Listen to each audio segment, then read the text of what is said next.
ドルフィンズポッドキャストサポーテッドバイドリームカプセルへようこそ。 MC の大西レオです。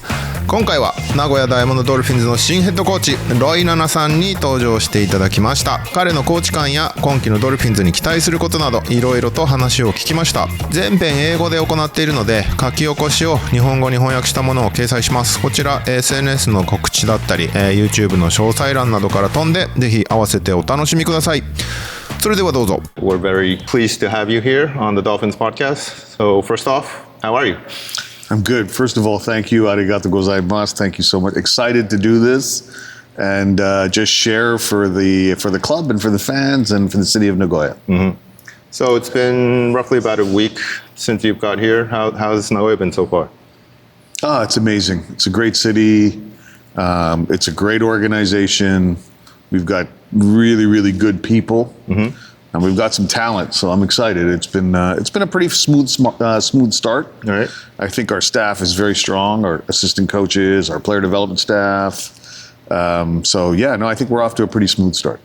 Mm-hmm. Once I found out that you were going to be Nagoya's new coach, I reached out to you, and we had some conversations about doing this podcast, which started last season, and I wanted to do it this season even further. And you actually really wrote onto it. You really wanted to do this podcast with me, so that was very flattering for me. And we also have this new Diamond Pod going on, which was actually an idea that you came up with. Can you kind of explain to us what it is? Well, first of all, I'm excited to share my story with our community, with our fans, with our city, with our organization, because I think it's important that, sometimes on the sideline you see this fire, you see this intensity, you see this energy, but we don't really know who the people behind that is, and it's very different. We're not always the same people we are on the court, so I thought it was important to share kind of my story a little bit, who I am, because I really do want to connect with our fans and I do want to connect with our community, so that's important. And then, one of the things that I have, I guess I've been blessed with is to build some great relationships, and I've been all around the world, and I've coached in a lot of different places, and I think everybody in the club has a desire to take the organization to another level. And Japan, the B League now has a lot of attention globally, so there's a lot of interest in people sharing their stories to a Japanese fan base. People that I know, that I'm connected to, are very excited about Nagoya and what we're building. So we want to try to build these stories and bring these stories to our community and our fans as well. So I think that's what the Diamond Pod is to really try and take a little bit more of an international slant on what we're doing and spread that around the world and also shine the light back on Nagoya as well. That's awesome. I'm very excited about that. We've already recorded one, so look forward to that one. Yeah. It's going to be a very good one for sure. Actually, my first contact with you wasn't when I reached out to you this summer. It was back in 2024. It was the last game of the Kyoto season, and I think it was against Nagasaki. But I was there to cover the game, and the post-game conference, I asked a question about basketball, and your eyes kind of lit up. Probably because it was in English, which is a rarity in B League press conferences. And you gave me a very long, descriptive answer. It was like a 10-minute answer, which really caught my attention. And that's when I knew that you were a very good speaker. So I was very excited to work with you like this. Yeah, thank you. Hopefully it wasn't a boring answer. Hopefully it was a good answer. Look, I've loved my time in the B League. I've loved my time in Japan. My family's enjoyed being here. I want to try and give to the game as much as I can and help the league and basketball in Japan grow. But at the same time, humble enough to understand that, it doesn't need me. There's some great people doing great things across the sport. I'm just really fortunate to be working with, our president now, Higashino-san, who's obviously been a tremendous leader in the growth and development of the game here in Japan.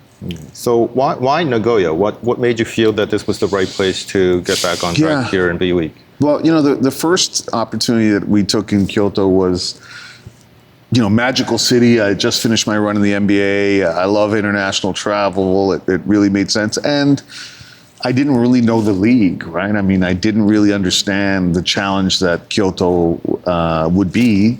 And so it was a different project, right? We were trying not to get relegated. We were trying to put ourselves in the best position possible to enter the new league. And for me, that was an interesting challenge. I've always been a program builder everywhere I've gone, you know, whether it's high school, whether it's college, whether it's pro, whether it's national teams. You know, for me, it's more than just coaching a team. It's about building a program. And that opportunity in Kyoto gave me that chance. So that was really cool. But now here is a completely different situation, right? Like this is, you know, much closer to a EuroLeague, NBA type of operation, and that's what we're trying to continue to build. The resources match that, and we have a great roster. We have a veteran roster. This is a team that can compete for a championship. Now, we also understand that it's a new league. It's no longer the B League, so the rules have changed. The cap has had an impact, but it's a great challenge, and yeah, I was just excited about being in a place where I knew that excellence is the goal, right? We're trying to get to the top, as opposed to where we were in Kyoto, which was, I mean, we were still aspirational, but it was just a very different challenge. Right. So you coached against the Dolphins, obviously, while your stay in Kyoto. What things did you admire about the organization, looking from the outside? Yeah, I mean, listen, they had a relentless style of play, right? I mean, the pressure, the disruption, those things were hard to deal with. You know, great Japanese players. You know, the Japanese talent pool was really, really strong and consistent, right? The foreign players, that was something, there was a lot of change over there, so we had to kind of be prepared for new players every season here in Nagoya. And then, you know, look, I mean, you know, even though I've been out for a year, I've still been keeping my eye on what's going on. And now with IG Arena, and obviously now with the upgrades we're making to the facilities, yeah, a lot of respect for what was here before. Absolutely. There's no question. It's a high level program. And now I'm trying to, you know, chase the margins, try to find edges where we can improve even further, right? Like that's now what our goal is. It's not taking a bottom feeder to the top. It's taking a really high level program and trying to take it one more step, two more steps as high as we can go. Right. So in the news release comment, I think you mentioned about adding to the legacy that it already has. Yeah. What's already here that you don't want to change? Well, I mean, look, I'm still learning, right? But obviously with, you know, Andy and Kaji-san, two people that have been in this club for 30 years. Kaji-san was a player, he was a coach, he's been the GM. Like, I'm going to respect that knowledge base, that tradition that they've been a part of. So we want to make sure that we honor and respect all of what's gone into this. The team over the past, 4 or 5 seasons under Sean Dennis performed at a really high level. They had a style of play, especially defensively, that was very good. I'm really trusting the players, right? I'm really asking them, hey, what are the things that you thought were really good, that you did well, that we should continue? And where are the areas that we need to improve? And it's been great because the players have been really coached, like, we're just here to follow your system, whatever you want to do. So it's been a nice blend. Mm-hmm. But I think for me, like, I want to learn more. I want to learn, like, I asked this question a few times, like, who's the greatest player in, Dolphins history, right? Who are those players? Like, if we were going to hang jerseys in the arena or in our practice facility to honor the greats, who are they? So I think there's some recapturing that we need to do of tradition as well, right?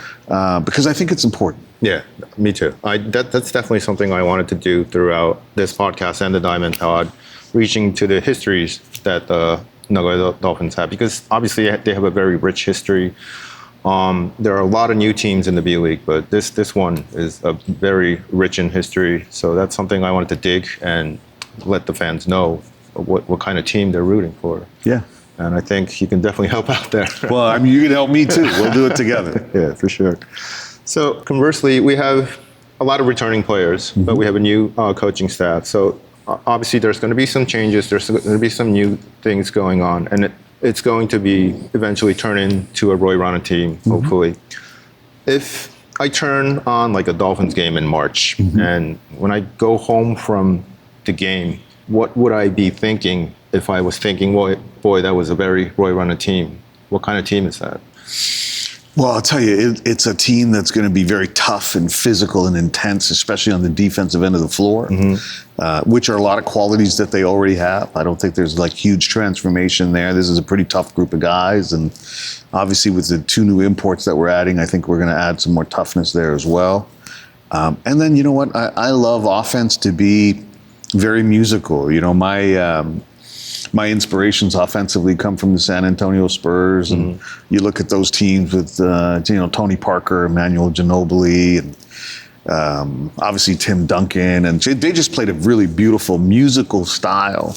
And then, I spent some time in the Spurs organization. I also spent some time in the Hawks organization, and that was Mike Budenholzer when they had, 5 All-Stars, Paul Millsap, Al Horford, Jeff Teague, Kyle Korver, and I know I'm forgetting one, but they were just really beautiful in the way that they played. I've spent a lot of time around Quinn Snyder and Igor Kokoshkov. So hopefully you get to see us play a really fluid, really nice style of basketball on the offensive end that's very connected. And I'm hoping that we can do that, and that identity eventually starts to show up. And I think, those influences on me, obviously Coach Messina, who we'll be sharing more about at some point in time, is another one with a big influence on me. So hopefully all of those things that I've been able to take and learn will show up on the floor as we move forward on the offensive side.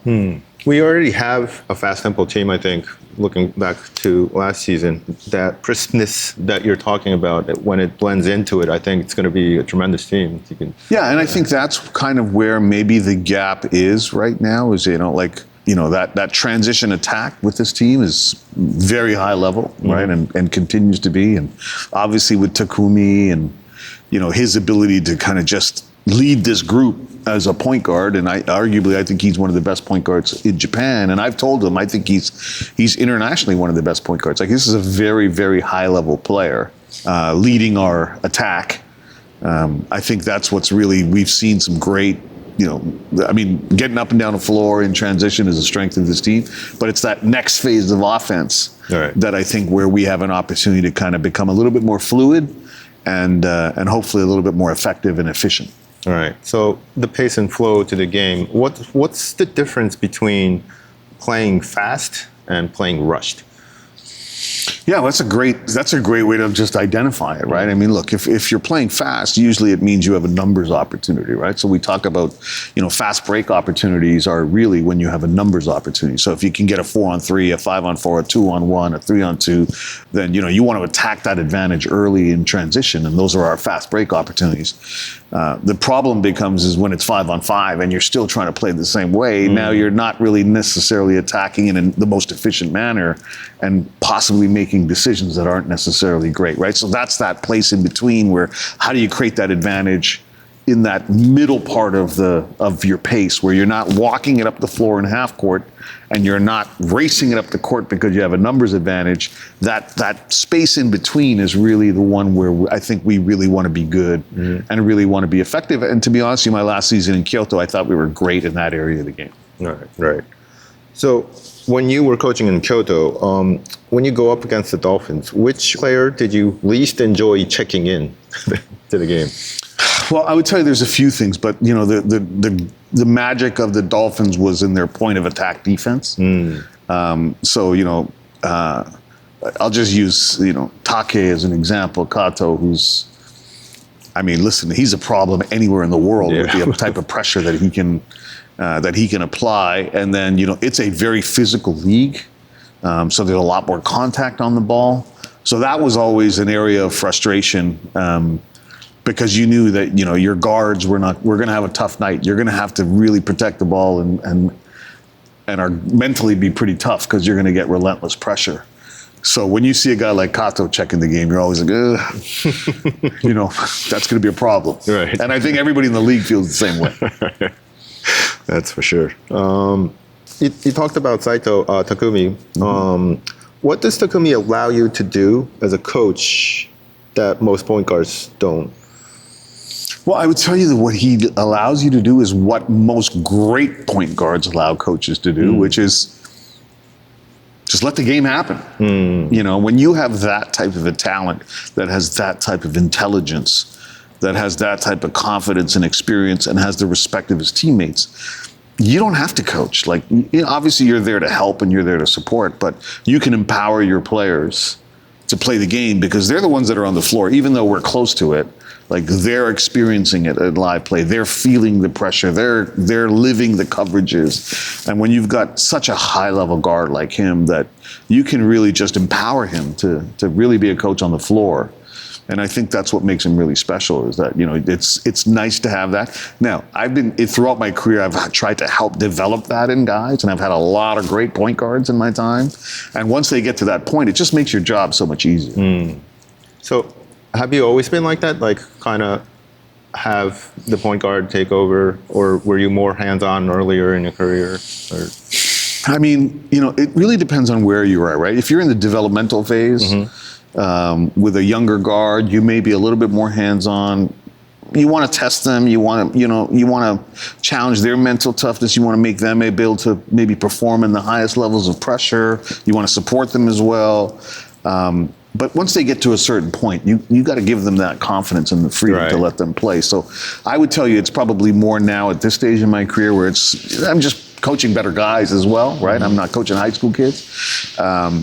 But yeah, I think that's a little bit of the art form of coaching, right? When do you kind of take control, and when do you let it go? Right. And when you have a talent like Takumi, there's not a lot of taking it over. It's much more just let it go. Right? Is there something that young Roy Rana strongly believed in? Now you think of it, was something that you may not really believe in now? Well, there's probably a lot of things technically that I believe in, because the game keeps changing, right? You got to evolve with it. But like more conceptual things.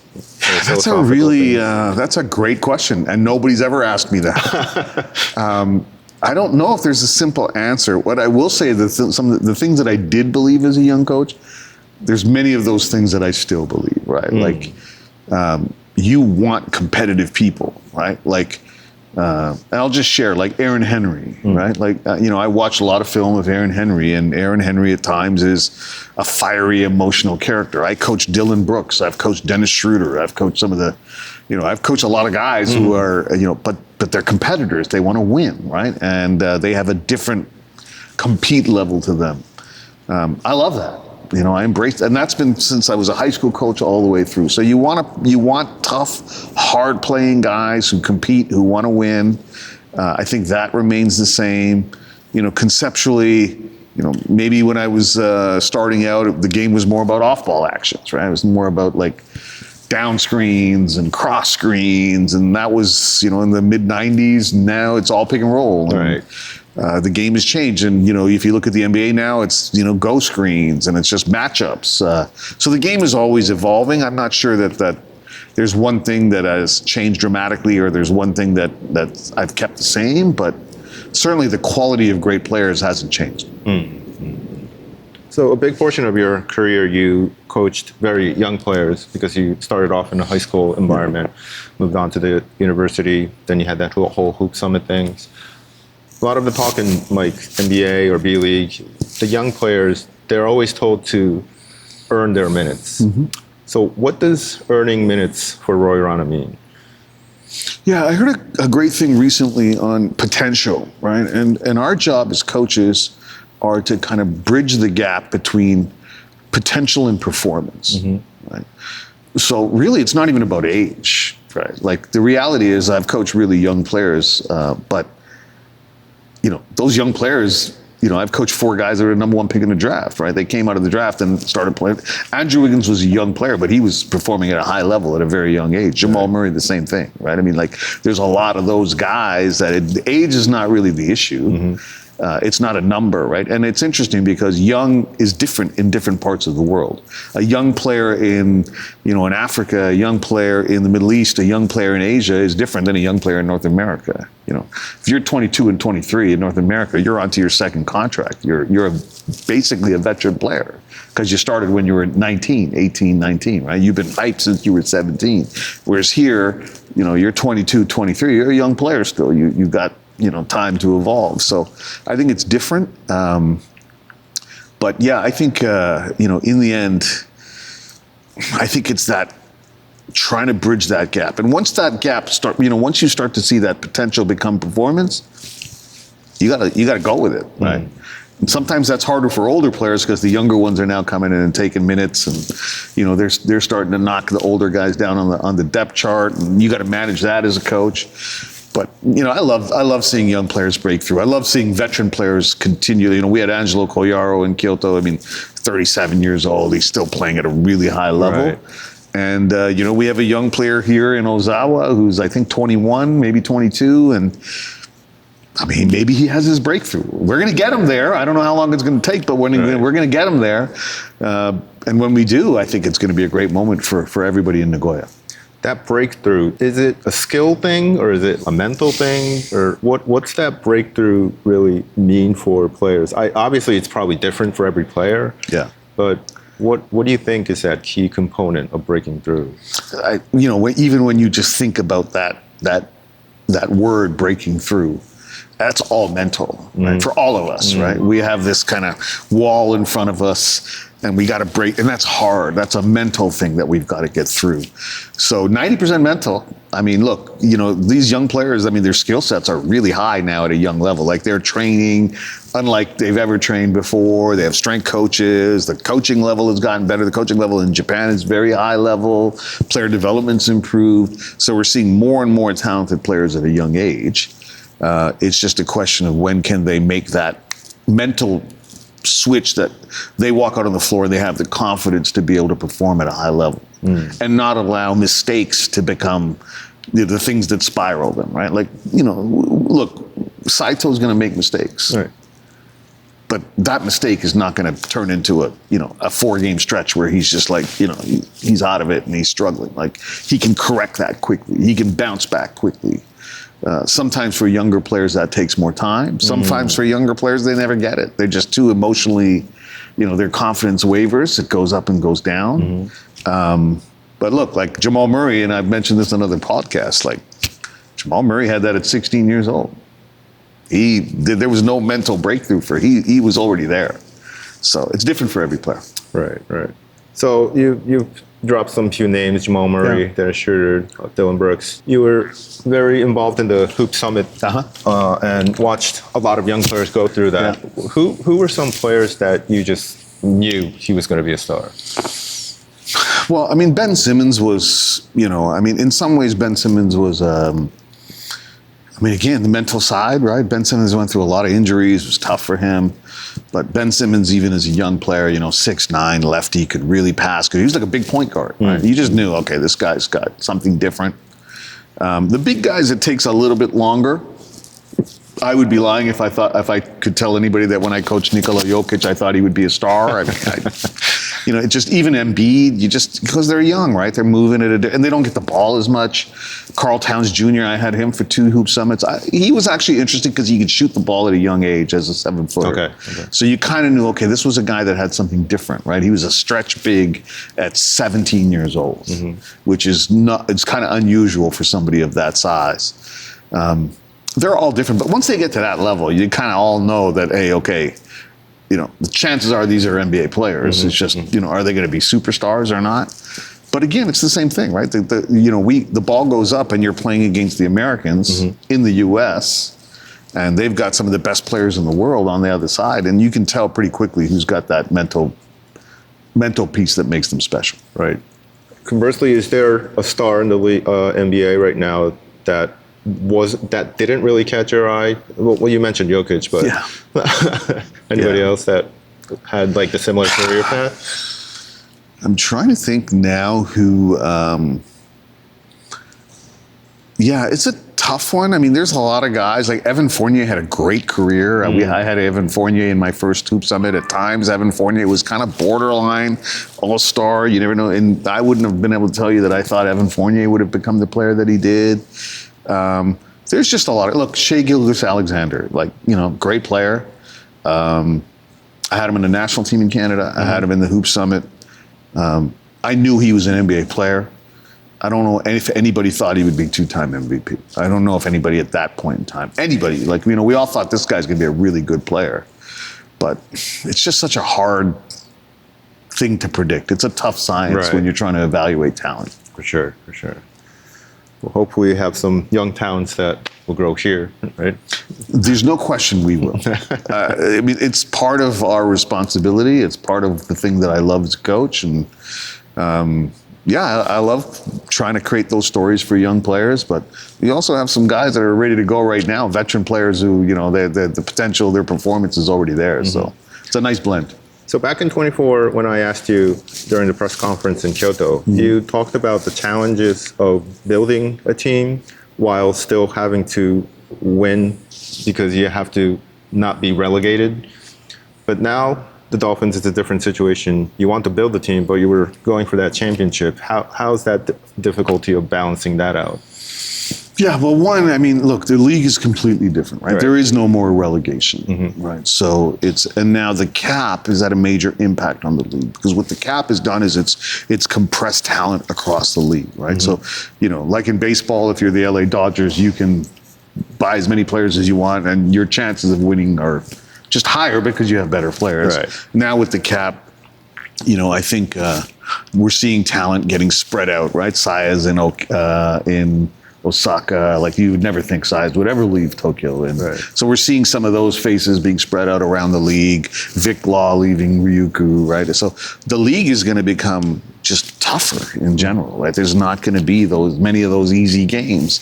So this is where we have to have that mindset of valuing every possession, valuing every opportunity to get better when we're in practice, and then being disciplined enough to be able to execute that when we get on the floor. Because we know that if we continue to play at a high level, look, the bottom line is this. If you're in the playoffs in the B-League now, anybody can win it, right? We saw that with Hiroshima a few years ago, right? Nobody thought that they would be, and then they had a magical run late and won a championship. Because the game densities are small, right? Best of 3 series, the randomness of results increases, right? The more games you have, like in the NBA, you have a 7-game series. Typically, the best team's going to win in a 7-game series. In the NCAA, the tournament, you have 1 game. Anything can happen in 1 game, right? So for us, it's just to try and put ourselves in that situation. We're in that knockout phase where we can go on a run and try to win a championship. Unfortunately, last year, injuries really affected Nagoya late. And sometimes it's about that. I think we did a study that looked at the last 5 winners in the B-League, and every single team that won the B-League championship played without injuries. They had their full lineup, right? So some of it is just that, making sure you have your players. It feels like it's going to be a challenge with the 60 games not changing, but the schedule is going to be way different now. More weekday games, less of a routine because it's not going to be Wednesday weekends anymore. You've been through the chaotic NBA season, so you already have that experience. Yeah. But how do you think is that experience going to translate to the new B Premier schedule? Well, I mean, I think, look, it's going to be new for everyone. Probably I might be the only one in the organization that's been through it. And I think the best, players will be able to learn from film. They'll be able to take advantage of shorter practice times, walkthroughs, game day workouts. Player development stuff will become even more important. Because the reality is with the density of games, the one thing that will happen is there'll be less practice time. On a weekend when you're playing Saturday and Sunday and that you can take Monday off and you can go hard on Tuesday and maybe you can push them on Wednesday and then kind of start to taper down. Now there's none of that, right? Now it's just, and then I think the other thing that's going to become really important is performance teams, right? Like the level of expertise on that side. And I think we have some great people here now. We brought in some new people that I think are really high level. Having that lens of being able to manage load over the course of a 60-game season with a randomized scheduled night games, travel after the game, into the next city, very much like the NBA. I think the performance teams are going to become really, really important as well. So you often hear in the NBA that once the season starts, they don't practice at all. How much do you think that affects the B-League team? Yeah, again, I think it's really important to understand. We all have this kind of preconceived notion of what practice is. Right. So, they don't practice. Well, maybe they don't practice 5-on-5 as much. Maybe there's not as much contact practice. Maybe there's not as much live practice. But there's still a lot of practice. Right. It's just really how do you use it? How can you be efficient with it so that you're not risking injury, you're not necessarily putting your players at any type of risk. But at the same time, you're prepared. That's the one thing. You got to be prepared for your opponent. And then how do you build continuous improvement over the course of the season? And, in the NBA, there's a lot of walkthroughs in ballrooms and hotels. Right, just, and I've been in really bad walkthroughs where guys don't take it seriously. And then I've been in some great ones. And I'll tell you, the teams that win, they're pretty focused on the job, whatever that practice may look like. So I think just the concept of practice may be different, but it's still practice. It's just a different way of applying it. What's something NBA organizations do better that you'd like to bring here? Yeah, I mean, I would tell you this. It's not even NBA organizations. It's the best organizations in professional sport. I think the best organizations in professional sport have a learning culture, a desire to get better. And that's not just when we talk about get better every day and all those things, 1% better. And now we have, our slogan of, the craft, shokunin, those things that we're doing. Like, that's just not just for coaches and players, right? Like, it's for everybody in the organization. And, it's to how do we feed our players better? How do we make more efficient use of travel time? Are hotels conducive for sleeping and recovery? Like, every little piece, they're constantly searching for ways to get that small little advantage. And those are great, but in the end, to be honest with you, the simple thing too is you got to have great players. Right. You could do all those things and be great at them, and if you don't have talent on the floor, you're still going to struggle. So I think it's a combination of all those things. But I think what I've seen here in Nagoya since I've taken this job is with Crusher, with Higashino-san and the group. That's amazing how much of a commitment the whole organization has to try and scale up and continue to learn and continue to improve. Because that's the fun of the game too, right? How do we get better? Right. So on the flip side, you've traveled all over the world, done different national teams, and you've experienced different basketball culture. What was something you were surprised about Japanese basketball culture? Yeah, I think what I'd say was probably I was surprised with the level of physicality of the game. Coming from the NBA, the rules in the NBA are built around offense, really. The cleansing of the key with the defensive 3-second rule. Physical contact on the ball is called right away. The advantage is the offensive player. The game has trended to become more tightly officiated when it comes to contact. And I was surprised when I got to Japan, my first 3 seasons in Kyoto. It's a very, very physical game. Right. And that was a big adjustment for me. And I think it continues to be in a 60-game schedule where you're grinding. And now even more, I think it's going to be important to see what is the physicality of the league as the schedule changes now with recovery times being reduced from game to game. How are we going to manage that when we know that every game in the B League is like a playoff game in the NBA. Right. Every game. Right. Whereas there's going to be a game in January in the NBA where it's they're just going up and down the floor and they're playing. They're still competing. They want to win, but the level of physicality is not the same as what it is now. You get into the playoffs and you see in the NBA it's a different game. So that was probably the biggest surprise for me and the biggest adjustment that I had to make as a coach. Have you gotten used to it? I've gotten used to it. It's still a cause of frustration because I worry about your players, right? You worry about the health of your players. You just want them to be, you don't want them hurt. You don't want them sitting on the sideline. Because that's a huge mental challenge, right? Forget about the young player who has to make a mental shift to be able to break through. Think about how hard it is to be injured and have to come back, right? That can be really difficult depending on what the injury is, how long you're out, and it can put a real mental challenge on an organization. It's a very tough thing for everyone, but more than anything for the player, right? So for me, it's really more about I just don't want to see anybody get hurt. Right. So coming to Japan, I think in the Canadian basketball podcast, you mentioned that in 2021, I guess, the Tokyo Olympics, you were here, and that's the first time that kind of crossed your mind that maybe Japan is a location that maybe you can work in. Yeah, I mean, I had never been to Japan. Right. And although it was COVID Olympics. Right. That's what like kind of crossed my mind. There was the COVID Olympics, like we couldn't really do anything. Yeah. Everyone was wearing masks. We couldn't touch anything, but you still kind of had that feeling of maybe I can work here. Well, what you automatically experience is the quality of the infrastructure, right? I mean, the facilities we played in that, I think Saitama, the Super Dome, I don't know what the name Super is. Arena. Super Arena.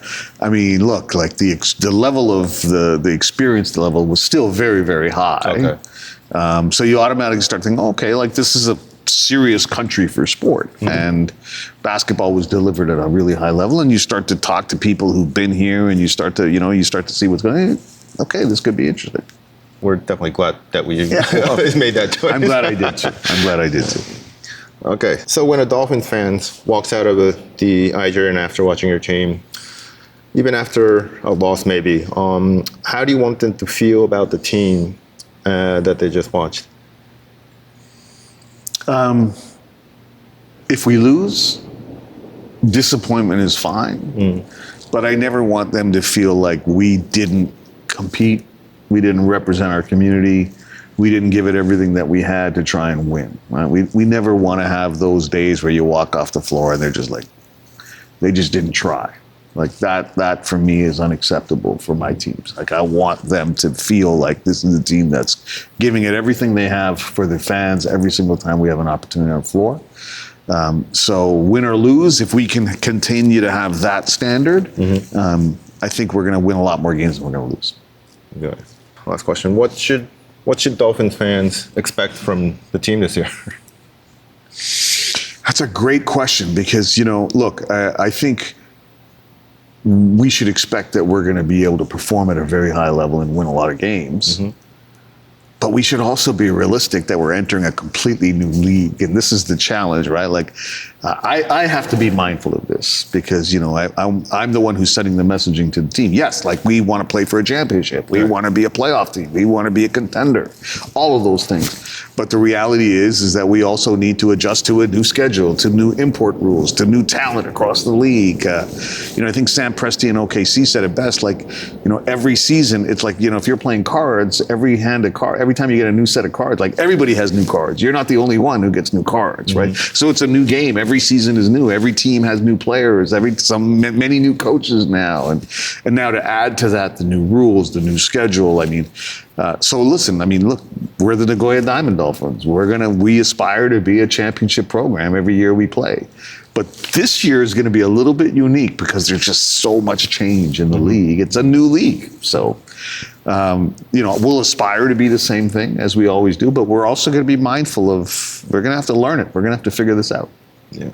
I think everybody's thinking that way. Like even the fans, everything's new to them as well. So hopefully we have an enjoyable season.